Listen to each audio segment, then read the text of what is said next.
رسميًا شركات الاتصالات في مصر بتقول لك إحنا بندرس موضوع الإنترنت الغير محدود. طب يا جماعة هو الموضوع ده بقى له كام سنة تحت الدراسة؟ يعني إيه أصلًا كلمة دراسة؟ إحنا في كلية تجارة ولسه بنعمل مشروع تخرُّج يعني والّا إيه؟ وكمان يا صديقي شركة نحن بدأت تستجيب للحملة وضغط الناس، وردت على الحملة بتصريح رسمي، والصحف الكبيرة كمان بتتكلم عن ترشيد استهلاك الإنترنت. طيب اشمعنى كل الكلام ده في الوقت ده؟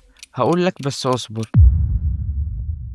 طب هل إحنا أخيرًا هنشوف إنترنت مفتوح في مصر؟ هل الضغط الشعبي بدأ يجيب نتيجة؟ بس تعال هنا يا صديقي، في نفس الوقت اللي بيقول لك فيه الإنترنت غير محدود في مصر تحت الدراسة، مصر بتستعد تستضيف أكبر حدث عالمي للذكاء الاصطناعي في الشرق الأوسط وأفريقيا. والله مش باهزر، والنهارده جاي أفجر لك خبر بمليون جنيه، وهو إنه في إنترنت غير محدود في مصر. انت بتتكلم جد؟ بس مش ليك يا صديقي. جدع. الفيديو ده مهم جدا يا صاحبي، فحاول توصله لأكبر عدد وتفاعل معاه على قد ما تقدر عشان يوصل لغيرك. أنا النهارده جاي أكشف لك اللي بيحصل ورا الكواليس، فخليك معايا للآخر.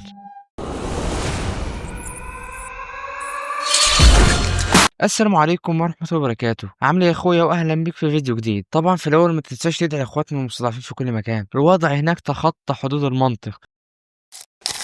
خلينا نبدأ بحاجة جميلة جدا، حاجة تخليك تفرح وتضحك في نفس الوقت. مصر السنة الجاية هتستضيف النسخة الأولى من قمة ومعرض عالم الذكاء الاصطناعي AI Everything الشرق الأوسط وأفريقيا. حدث عالمي هيجمع أكتر من 60 دولة، شركات ضخمة، مستثمرين، قادة التكنولوجيا في العالم كله. الدكتور عمرو طلعت وزير الاتصالات قال استضافة مصر للحدث ده بتعزز مكانتنا كمركز إقليمي، وبتؤكد إننا ماشيين بخطوات ثابتة في التحول الرقمي.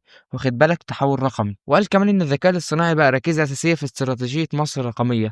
كلام كبير وعظيم ما نقدرش ننكره. بس هنا السؤال يا سيادة الوزير المحترم، ازاي بلد بتستضيف بطولة عالمية في الذكاء الاصطناعي ولسه الانترنت عندها محدود؟ ازاي نفتح ابوابنا للعالم ونقول لهم احنا مركز تكنولوجي، والشعب اللي عايش في بلدك محروم من التكنولوجيا بسبب محدودية النت؟ ازاي هنستضيف حدث بيحضر فيه مستثمرين من 60 دولة ونقول لهم اهلا بكم في مصر، وبعدين المستثمر ده يلاقي النت محدود؟ احنا بنستضيف مؤتمر ذكاء اصطناعي عالمي، والواحد لحد دلوقتي النت عنده بيقطع لو الجار بتاعه شغل الميكروويف. بلد بتحلم بالذكاء الاصطناعي والمواطن لسه بيدور على وصلة واي فاي من القهوة اللي تحت بيته. المفارقة دي مضحكة ومبكية والله يا صديقي في نفس الوقت. احنا مش بنقلل من الحدث، بالعكس احنا عايزين مصر تبقى رائدة فعلا. لكن الريادة مش بس بالمعارض والمؤتمرات. وهنا لازم نسأل نفسنا سؤال منطقي جدا، لما مصر تستضيف حدث عالمي زي قمة ومعرض عالم الذكاء الاصطناعي ويجي مستثمرين وشركات من أكتر من 60 دولة، ايه اللي ممكن يخليهم فعلا يضخوا استثمارات ضخمة في مصر؟ الإجابة بسيطة، اي مستثمر تكنولوجي بيدور اول حاجه على البيئه الرقميه، يعني انترنت سريع مفتوح مستقر، لان الذكاء الاصطناعي مش شغل فردي، ده بيعتمد على سرعات عاليه جدا ونقل بيانات ضخم. طيب لو المستثمر ده اكتشف ان مصر فيها انترنت محدود وباقات مقفوله وسقف صناعي للسرعه، الرساله اللي بتوصلها هتكون ايه؟ جاوب انت. وده بقى يفتح لنا الباب لسؤال تاني، هل المستثمر هيغامر يحط ملايين الدولارات في بلد الانترنت فيها مش مفتوح اصلا؟ وهنا بقى يجي دور شركات الاتصال، ومن اللحظه ديت بقى اقدر اقول لك بدا فيديو النهارده، فركز معايا جدا. شركات الاتصالات قالت لك سيبك من المواطن، سيبه يعاني من السرعات الميته، سيبه يعاني من الباقات المحدوده، احنا نفتح الانترنت للمستثمرين والشركات والسياح بجوده فائقه. المستثمر او الشركه لما تيجي مصر بتاخد خدمه انترنت اسمها خط مخصص. الخدمه دي بتدي انترنت غير محدود، بتدي سرعه ثابته طول الشهر، جوده مضمونه 100% وباتفاق رسمي. يعني باختصار مفيش حاجه اسمها الباقه خلصت ولا السرعه وقعت. يعني اي حد واي شركه هتيجي مصر هنقدم لها انترنت غير محدود. لكن المواطن بتاعنا لا طبعا، نقول له البنيه التحتيه ما تستحملش يا عم، اصل الشبكه هتقع لو قدمنا لك انترنت غير محدود. لكن نقدم للشركات والمستثمرين عادي مفيش مشكله. ازاي عندكم القدره تقدموا انترنت غير محدود للشركات والمستثمرين لكن بتمنعوه عن الشعب؟ انا مش فاهم والله. ازاي بقى؟ انا عايز حضرتك تقنعني ازاي. تعالوا نضرب مثال عملي. عندنا شركة زي سبيد تاتش بتقدم خدمات انترنت غير محدودة للشركات عادي جدا، وبتقدم للأفراد كمان، بس بأسعار مبالغ فيها. بس في الآخر تظل شركة محدودة ما تقدرش تنافس وي ولا غيره، لأنها واخدة بندوتس منها أصلا. معنى كده احنا عارفين أهمية الإنترنت غير محدود، عارفين أهميته على الاقتصاد، ليه بقى مش فاتحين النت للشعب؟ دي نقطة محتاجين حد يطلع يجاوبنا عليها، وكالعادة مفيش حد يطلع يجاوبنا عليها، فنجاوب على نفسنا. الدولة والشركات طلعوا عارفين قيمة الإنترنت غير محدود، وعارفين إنه أساس الاقتصاد الرقمي، لكن اختاروا باقات محدودة للمواطنين لأنه الموضوع تجاري وربحي بحت مش تقني، لأن البنية التحتية فعليا قادرة تقدم إنترنت مفتوح، والدليل إنهم بيقدموه فعلا للشركات الكبيرة وللاستخدامات الحكومية زي البنوك والمدارس وغيره. السبب الأساسي يا صديقي هو زيادة الأرباح من تسعير الجيجات وتحويل الإنترنت لخدمة مربحة بدل ما تكون أداة للتنمية. بص يا صديقي، أنا لخصت الكلام ده كله في كلمتين، الإنترنت الغير محدود موجود رسميا في مصر ومن زمان للشركات والمستثمرين، وده باتفاقات رسمية. المواطن المصري هو الوحيد اللي بيتفرض عليه نظام الباقات، مش عشان البنية التحتية ضعيفة، لكن عشان سياسة السوق والاحتكار. طب هل كده بس؟ هقول لك لأ،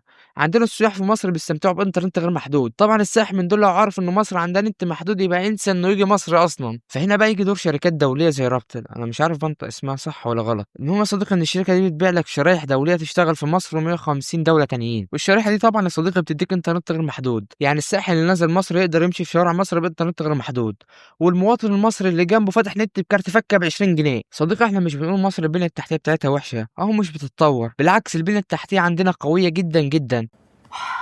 طمنتني. واتطورت بشكل ملحوظ خصوصًا من بداية 2018 بعدما تم صرف أكتر من 3.5 مليار دولار على البنية التحتية، إحنا عندنا بنية تحتية أقوى من الجزائر، روح شوف الجزائر بتقدم خدمات شكلها لشعبها، المشكلة حقيقي إن الفرق بين المواطن العادي الغلبان والتاني اللي عنده موارد وفلوس زي مستثمر أو سائح واضح جدًا، من حق المواطن المصري يكون عنده نفس الخدمة اللي بتتقدم في الكومباوندات والمناطق الراقية، مش تروح تقدم لي إنترنت فايبر بسرعات خرافية في العاصمة الإدارية وفي مناطق شعبية الراجل مش عارف يفتح فيديو بجودة كويسة. وقبل ما ادخل على نقطة تانية احب اقول لك رسميا الحملة اخذت خطوة جديدة ومهمة جدا، موقع الحملة الرسمي بقى متاح للجميع وهتلاقي الرابط موجود تحت الفيديو مباشرة. في الموقع هتلاقي كل حاجة مترتبة وواضحة، تفاصيل كاملة عن الحملة واهدافها، الخطوات اللي لازم نكملها سوا، الهاشتاجات الرسمية اللي بننزلها عشان نوصل صوتنا، وكمان في عريضة جوه الموقع توقيعك عليها بيفرق جدا، لازم تروح توقع على العريضة دي يا صديقي. ومش بس كده، عملنا لكم كمان تطبيق رسمي للحملة، الرابط بتاعه مرفوع على ميديا فاير عشان سهولة التحميل. التطبيق ده هيسهل عليكم متابعة آخر أخبار الحملة أول بأول وهيخليكم جزء من التفاعل بشكل أسرع. دي رسالة واضحة للكل إن الحملة منظمة وصوتها بيوصل بشكل رسمي وعملي، وده دليل إن الحملة دي غير أي حملة فاتت. يلا نكمل سوا ونثبت إن صوتنا محدش يقدر يوقفه. وده ينقلنا لنقطة تانية، المصرية للاتصالات وي أو شركة نحنو، الشركة اللي ماسكة الإنترنت الأرضي في مصر من أول كابل بحري لحد آخر وصلة ADSL في بيتك. والله يا صديقي نيجي نكلم شركة نحنو ونقول لها عايزين إنترنت غير محدود، تقول لك بيتم دراسة الموضوع يا فندم وهو معروض على الطاولة وفي مناقشات وفي بتاع. عشان نقفل الحوار ده نهائي أنا هقول لك اللي فيها، قرر أنت بنفسك يا صديقي، شوف هما بيقولوا كده عشان يريحوك ولا فعلا شغالين على الموضوع. مع بعض النظريات البسيطة الغير معقدة قدرت أتوصل لنتيجة هامة جدا. اولا دي سبوبه بتدخل مليارات سنويا، فما اعتقدش هيضحوا بيها عشان يقدم لك انترنت غير محدود. في 2024 الشركه حققت صافي ربح 14.3 مليار جنيه، يعني حوالي 290 مليون دولار، بقفزه 22% عن السنه اللي قبلها. طيب ليه القفزه ديت يا عم الحاج؟ لان الباقات زادت اسعارها، لان الانترنت بقى استثمار مضمون، المواطن غصب عنه هيشتري. فانا بقول لك مستحيل يقدم لك انترنت غير محدود بمزاجه، فلازم يكون في ضغط شعبي كبير وناس كتير تقاطعه، ده اللي احنا بنشتغل عليه. طبعا انا مش هفكرك بالمقاطعه الجزئيه اللي هي يوم 1/9، عايزين اكبر عدد يشارك في المقاطعه ديت عشان نثبت إن إحنا مش واقفين على حد.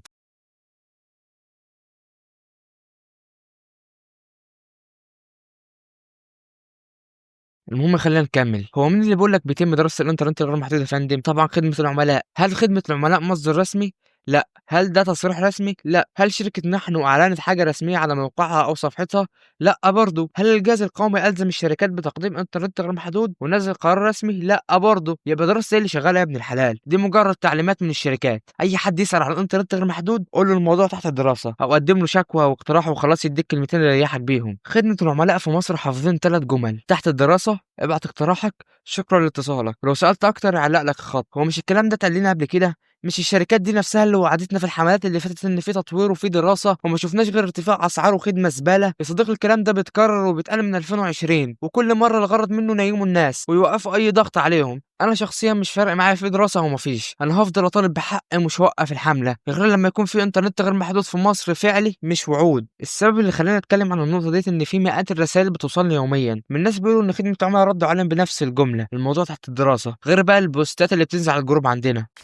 نيجي بقى يا صديقي نشوف رد وي على الحمله او رد شركه نحنو. شركه نحنو يا صديقي طلعت تقول لك الاسعار الحاليه عادله واي زيادات هتكون تدريجيه ومدروسه. معرفش والله ده بناء على ايه وايه مصدرهم في الكلام ده، وبدل ما نسمع خبر ان الانترنت هيبقى مفتوح سمعنا ان الاسعار ممكن تزيد. وده مش بس رد مستفز، ده اعتراف ان الشركه شايفه ان الاسعار عادله رغم انها اعلى من القدره الشرائيه للمواطن. واتكلمنا في ده كتير واثبتنا ان الانترنت في مصر من اغلى الاسعار في العالم. اللي يهمني حاجه واحده، رد الشركه دليل ان الحمله مأثره. الشركات الكبيره ما بتردش على حاجه ملهاش قيمه، لو الموضوع فعلا مش فارق معاهم ما كانوش خرجوا يعلقوا. واللي يقول لك ان الحمله ملهاش تاثير قول له اتغطى ونام على السرير. احنا شفنا بعينينا ان صوت الناس بدا يوصل بدليل رد المصريه للاتصالات، والصحف والمواقع الكبيره بقت تنزل مقالات بعناوين ازاي ترشد استهلاك الانترنت او طرق تحافظ بيها على الباقه. الموضوع ده في حد ذاته دليل ان الشركات حست بالضغط. كمان وجودنا على السوشيال ميديا بقى واضح وكل يوم في محتوى جديد بيتكلم عن الانترنت، وده بيخلق وعي عام ما كانش موجود قبل كده. ادينا شايفين مئات المشاهير اللي بقت تتكلم عن الحمله، شخصيات عامه ومشاهير بداوا يتكلموا عن الحمله بصوت مسموع ويدعموا يدعموا الحملة. آخرهم كان جون مصري، شخص سياسي ومؤثر كبير. الرسالة هنا بسيطة، الحملة مش ضعيفة، الحملة مسمعة، وأي رد من الشركة أو أي محاولة من الإعلام لتوجيه الناس دليل مباشر إننا في الاتجاه الصح. عشان كده بلاش يأس، إحنا مكملين لأطول فترة، ما ورناش حاجة. إحنا مش بنواجه شركة واحدة، إحنا بنواجه منظومة كاملة، والمنظومة ديت مش هتتغير في يوم وليلة. وده معناه إن اللي بدأناه لازم يكمل، لأن التغيير مش هيجي إلا بالاستمرار، وبإن صوتنا يفضل أعلى من أي وقت فات. وفي النهاية صوتنا عالي ومش هننام، وحقنا في النت مش أوهام. وبس كده صديقي، والسلام.